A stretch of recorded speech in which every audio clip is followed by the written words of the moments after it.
this is really a conversation about community engagement. And if you guys don't have a tough enough job of trying to change the business model for healthcare, changing it from illness to wellness, from changing it to into figuring out the social determinants of health, and figuring out how to be externally facing, how to fix the internal apparatus of your institution to be externally facing.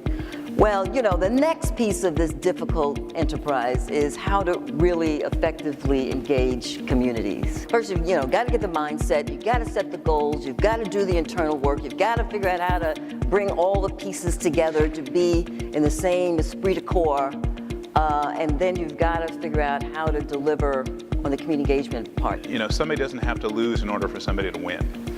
That there are really kind of efficiencies, democratic efficiencies in getting as much voice involved in decision-making as possible.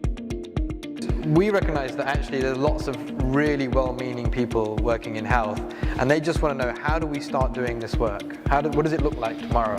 So that's why we took the learning that we pulled together over 5 years, we turned it into a tool, and we wanted to start getting people to do that. I think that really it goes back to, I completely agree with Tony, like you've got to raise up the community, have a voice.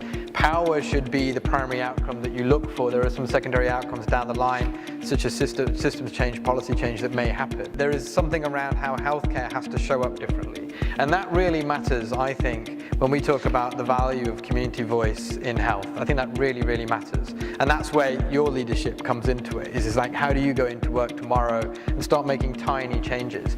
So what your goal is really going to be dependent on what tools you use, but the enduring work, let me tell you, the enduring work is this sort of new notion of community engagement, which is called building epistemic communities. Epistemic communities. And I shared with you yesterday what that means. It's meaning having health institutions, meaning having people of every social and racial and ethnic group in a community come together and having a shared vision about a shared fate and a shared destiny, and bringing all their assets to the table to create this social cohesion to move that community forward. And so at this point, we've been talking about building the internal, capacity of institutions and that of communities. I'm saying the real journey, the true journey, the enduring journey is actually how we bring everyone together. I think that there's so much intellect, goodwill, and talent in these institutions, in this room. There are people here with ideas about how to move this forward.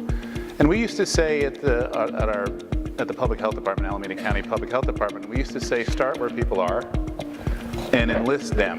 Enlist them to think about ways in which they can actually take that one step towards community, one step upstream. And when you unleash people, to be free to imagine and to vision and to dream about what they can do from where they are, you get incredible innovation. We have to take learning journeys together to understand communities, because Pritpal, you are absolutely right. These institutions need to come out of themselves and find community. And community needs to come inside the institution and understand how you operate. We need to understand each other as different worldviews and ethnic groups, and building that becomes really, I think, the core value contribution of what anchors can do in communities.